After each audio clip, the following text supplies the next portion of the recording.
Who actually runs the world? Presidents? Billionaires? Secret organizations hiding behind smoky boardrooms?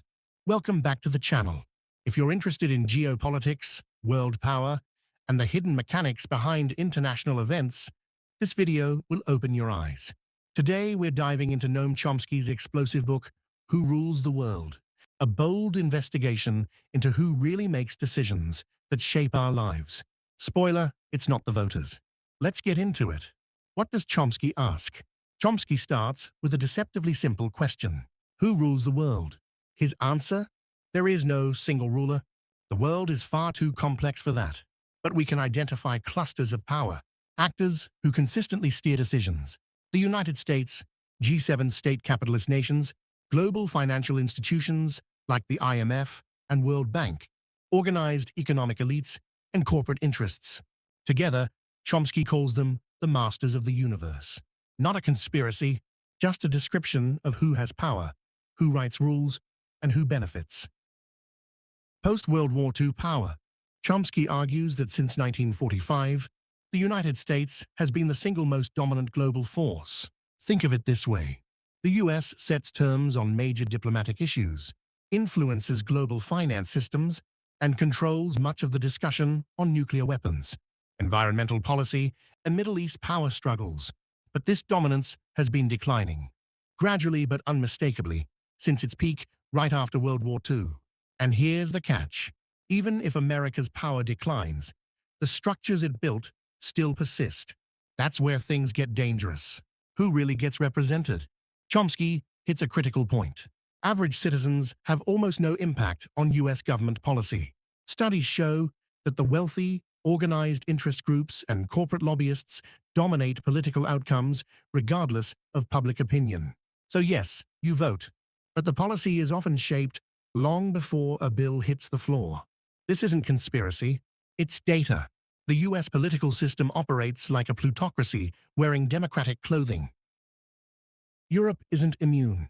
If you think this is just an American problem, Chomsky points to Europe, especially Brussels bureaucracy, financial technocrats, and institutions enforcing austerity. He highlights a key example.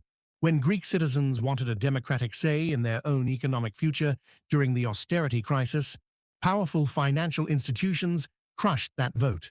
Democracy becomes a slogan, not a process. Who gets called a good dissident? One of the most powerful chapters in the book is about intellectuals and the concept of dissent. Chomsky divides intellectuals into two groups. One, policy servants, smart people who support power and get celebrated for it. And two, moral critics, people who challenge power and get ignored, silenced, or demonized. Here's the twist. America praises foreign dissidents, like Soviet rebels and Iranian critics, but often attacks domestic dissidents who criticize US policy. For example, Nelson Mandela was labeled a terrorist by the US until 2008, decades after he became an international icon of justice. That wasn't accidental. Selective memory. Chomsky says nations create usable history. Good events are remembered. Bad ones get buried. Example, on September 11, 1973, the US supported a coup that destroyed Chilean democracy. Henry Kissinger said it was nothing of very great consequence. Thousands tortured, economic collapse, democracy erased. But that event barely exists in American public memory. Meanwhile, 9/11/2001 rightfully shocked the world, but then became the basis for endless wars that Chomsky argues achieved Osama bin Laden's goal. To bleed America financially, history is not what happened. It's what gets remembered. The US and the terrorist state question.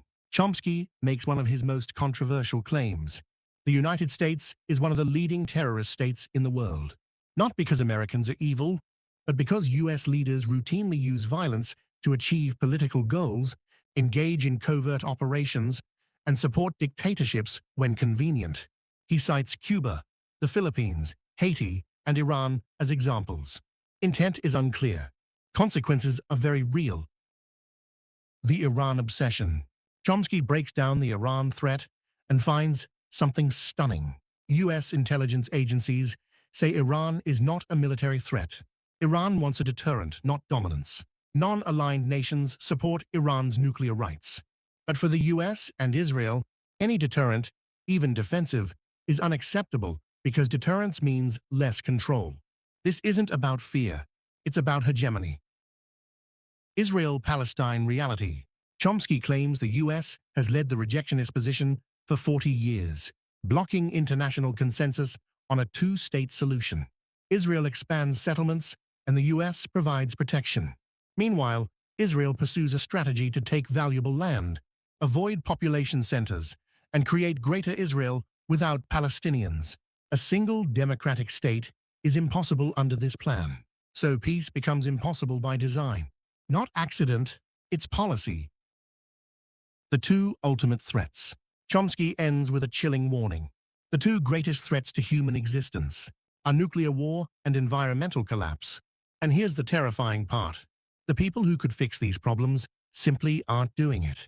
Global elites gain too much by ignoring long-term survival.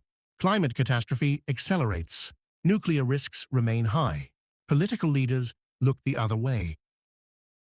Chomsky says the prospects for survival are not high unless the public forces change. So who rules the world? Not presidents, not parliaments, not the voters.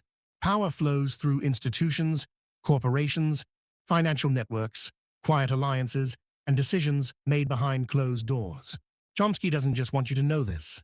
He wants you to act on it, because democracy only works when citizens demand it. If you found this breakdown eye-opening, hit like and subscribe and let me know in the comments. Do you think ordinary people can still influence global power? Or is democracy just a performance? Thanks for watching, and I'll see you in the next one.